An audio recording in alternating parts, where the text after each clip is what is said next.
সুপ্রিয় শিক্ষার্থী, সবাইকে অনেক অনেক প্রীতি ও শুভেচ্ছা জানিয়ে শুরু করছি আজকের ক্লাস। আমি মাহমুদ হাসান, কোর্স কোঅর্ডিনেটর ও টিচার, রেডিয়াম সায়েন্স একাডেমি, জীববিজ্ঞান বিভাগ। সুপ্রিয় শিক্ষার্থী, আমরা পড়েছিলাম ম্যান্ডেলের সূত্রের ব্যতিক্রম। ম্যান্ডেল পরবর্তী বিজ্ঞানীরা ম্যান্ডেলের সূত্রের বিভিন্ন ব্যতিক্রম নির্ণয় করতে গিয়ে একটি ব্যতিক্রম পেলেন, তা হলো অসম্পূর্ণ প্রকটতা। 1900 সালে বিজ্ঞানী কার্ল করেন্স সন্ধ্যা মালতী গাছের ফুলের ভ্যারাইটিস পরীক্ষা করতে গিয়ে প্রথম ম্যান্ডেলের সূত্রের ব্যতিক্রম অসম্পূর্ণ প্রকটতা খুঁজে পেলেন। উনি দেখলেন লাল বর্ণের ফুল আর সাদা বর্ণের ফুলের উদ্ভিদে ক্রস ঘটিয়ে F1 জনুতে পরবর্তী বংশধরে অর্থাৎ F1 জনুতে গোলাপি বর্ণের ফুল আত্মপ্রকাশ করেছে। তাহলে আমার এখানে প্রশ্ন হলো, F1 জনুতে গোলাপি বর্ণ আত্মপ্রকাশ করার কারণ কি? সুপ্রিয় শিক্ষার্থী, বোর্ড পরীক্ষাতে একাধিকবার এই ধরনের প্রশ্ন এসেছে যে F1 জনুতে গোলাপি বর্ণের ফুল আত্মপ্রকাশের কারণ কি। প্রয়োগমূলক প্রশ্ন, অর্থাৎ 3 নম্বরের প্রশ্নের জন্য এই প্রশ্নটা খুবই কমন একটা প্রশ্ন। F1 জনুতে গোলাপি বর্ণ আত্মপ্রকাশের কারণ কি? তাহলে প্রিয় শিক্ষার্থী, এই প্রশ্ন যদি আসে পরীক্ষাতে, কিভাবে কতটুকু আনসার করতে হবে, কিভাবে আনসার করলে তুমি ফুল মার্কস পাবে, আজকে আমি সেই কৌশলটাই দেখিয়ে দিব। তাহলে সুপ্রিয় শিক্ষার্থী, চলো আমরা প্রশ্নের উত্তরে চলে যাই। এখানে বলেছে F1 জনুতে গোলাপি বর্ণের ফুল আত্মপ্রকাশের কারণ কি? এটার এক কথায় উত্তর হলো অসম্পূর্ণ প্রকটতা বা ইনকমপ্লিট ডমিনেন্স। তুমি যদি শুধুমাত্র এই কথাটুকু লিখতে পারো, তাহলে কিন্তু তোমার প্রয়োগমূলক প্রশ্নের জ্ঞানমূলক অংশের উত্তর কিন্তু হয়ে গেল। তাহলে চলো শুরু করি কিভাবে লিখতে হবে। কি বলেছি?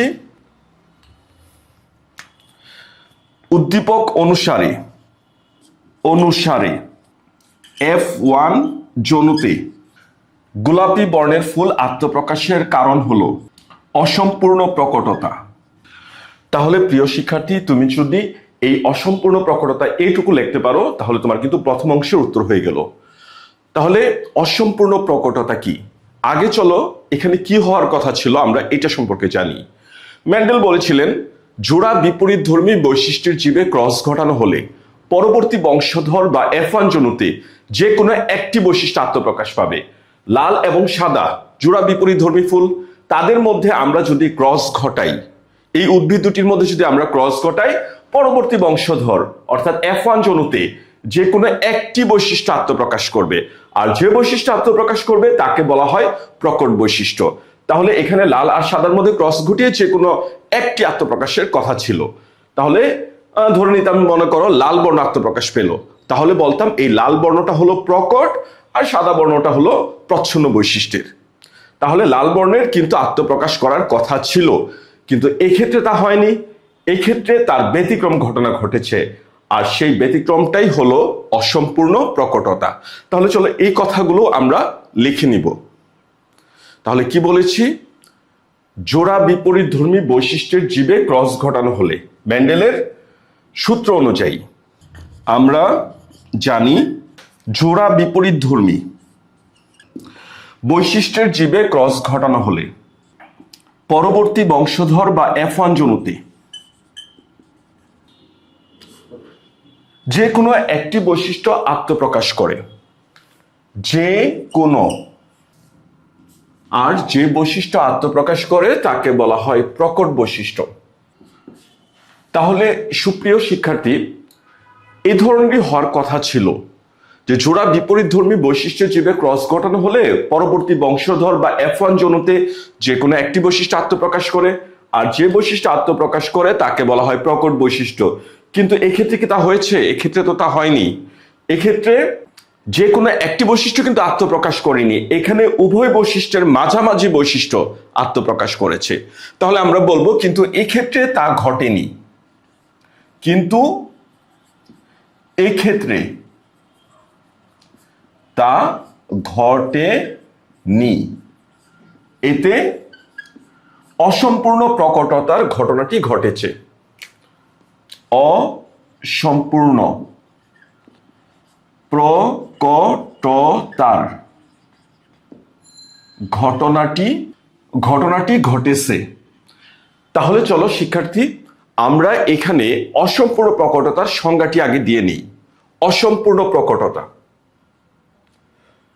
অসম্পূর্ণ অসম্পূর্ণ প্রকটতা, বৈশিষ্ট্য প্রকাশের জন্য দায়ী জিন সম্পূর্ণভাবে প্রকট না হয়ে সংকর জীবে হেটারোজাইগাস অবস্থায়। তাহলে কি বলবো? সংকর জীবে হেটারোজাইগাস অবস্থায় উভয় বৈশিষ্ট্যের মাঝামাঝি বৈশিষ্ট্য আত্মপ্রকাশ করে। জিনের এই আচরণকে অসম্পূর্ণ প্রকটতা বলে। জিনের এই আচরণকে বলে অসম্পূর্ণ প্রকটতা। তাহলে প্রিয় শিক্ষার্থী, লক্ষ্য করো, অসম্পূর্ণ প্রকটতার সংজ্ঞাটি কোথায় দিতে হবে। মানে আমরা তো কারণ পেয়েছি, কারণের একটু বিস্তারিত এখানে ব্যাখ্যা করলাম। ঘটনাটির কারণ হলো অসম্পূর্ণ প্রকটতা। আর অসম্পূর্ণ প্রকটতা মানে কি? তোমরা চাইলে এখানে দু একটা বৈশিষ্ট্য উল্লেখ করতে পারো, যেমন ইহা মেন্ডেলের প্রথম সূত্রের আপাত ব্যতিক্রম। আগে ক্লাসে বলেছিলাম মেন্ডেলের সূত্র না মানলেও কিছু কিছু ক্ষেত্রে মেন্ডেলের সূত্র সে অনুসরণ করে, এই জন্য তাকে বলা হয় আপাত ব্যতিক্রম।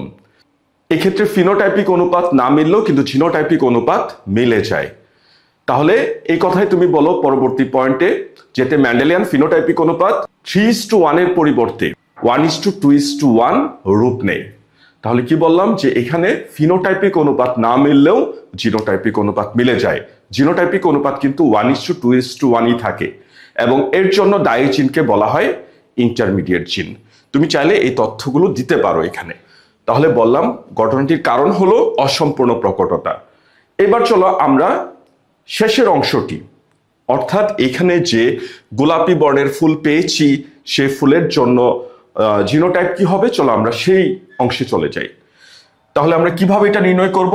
আমরা এভাবে লিখব, ধরি লাল বর্ণের জন্য, ফুলের লাল বর্ণের জন্য দায়ী জিন, ফুলের লাল বর্ণের দায়ী জিন ক্যাপিটাল আর, রেড এই জন্য ক্যাপিটাল আর ধরলাম, এবং সাদা বর্ণের জন্য দায়ী জিন মেন্ডেলের সূত্রের মতে আমরা ধরে নেই, আমরা আরটাকে প্রকট বৈশিষ্ট্যের মতোই ধরে নিলাম ক্যাপিটাল আর, এবং সাদা বর্ণ যেহেতু পরে বলা হয়েছে সাদা বর্ণ, এই জন্য বললাম এটার স্মল রূপ অর্থাৎ স্মল আর।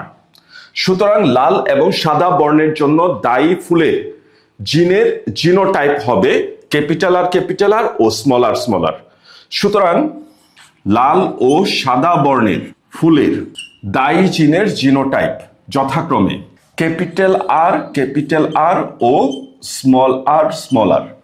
ধরলাম লালের জন্য ক্যাপিটাল আর এবং সাদার জন্য হবে স্মল আর, যেহেতু যথাক্রমে লিখে নিয়েছি।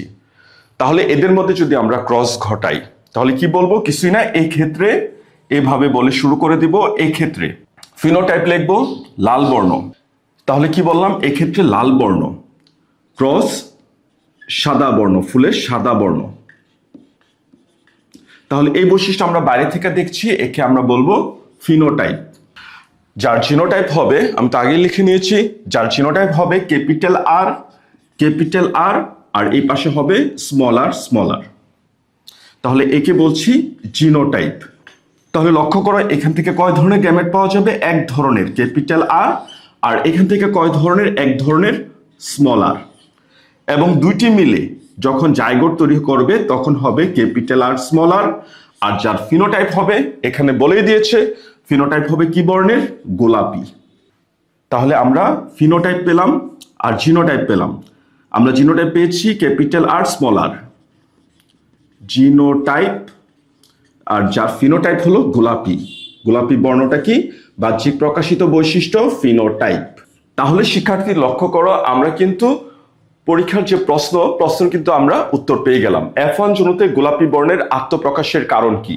আগেই বলেছি আত্মপ্রকাশের কারণ হলো প্রকটতা, এবং পরবর্তীতে তার ব্যাখ্যা হিসাবে আমরা এখানে F1 জনুতে আমরা ফিনোটাইপ আর জিনোটাইপ নির্ণয় করলাম। তাহলে এই পর্যন্ত হলো এই প্রশ্নের উত্তর। সুতরাং তোমরা শেষে এই কথাই লিখবে, অর্থাৎ F1 জনুতে প্রাপ্ত ফুল গোলাপি বর্ণের আর যার জিনোটাইপ হবে ক্যাপিটাল আর স্মল আর। অর্থাৎ F1 জনুতে সকল ফুলই হবে গোলাপি বর্ণের যার জিনোটাইপ ক্যাপিটাল আর স্মল আর। তাহলে প্রিয় শিক্ষার্থী, আশা করি বুঝতে পেরেছো। পরীক্ষায় যদি প্রশ্ন আসে তাহলে তোমার কিন্তু এই প্যাটার্নে আমি যেভাবে বলেছি এভাবে কিন্তু এই প্রশ্নের উত্তরটি লিখতে হবে। আর তুমি যদি এইভাবে লিখতে পারো, আমি আগেও বলেছি এই ধরনের প্রশ্ন একটা আগেও দেখেছিলাম, এই ধরনের প্রশ্নের উত্তর কিন্তু কোনো গাইডে নাই, কোনো বইয়ে নাই, কিন্তু পরীক্ষাতে ঠিকই আসে। F1 জন্যতে গোলাপি বর্ণের ফুল আত্মপ্রকাশের কারণ কি? যদি পরীক্ষায় প্রশ্ন আসে তাহলে তুমি আমি যেভাবে লিখে দিয়েছি, বোর্ডে যেভাবে লিখে দিয়েছি তুমি এভাবে লেখার চেষ্টা করবে। তাহলে সাথে থাকার জন্য সবাইকে আবারও অনেক অনেক ধন্যবাদ জানিয়ে এবং পরবর্তী ক্লাসে আরো সুন্দর সুন্দর টপিক নিয়ে, আরো ইম্পর্টেন্ট টপিক নিয়ে আসার প্রতিশ্রুতি দিয়ে আজকের ক্লাস এখানেই শেষ করছি। সবার জন্য রইল অনেক অনেক শুভেচ্ছা ও শুভকামনা। ধন্যবাদ সবাইকে।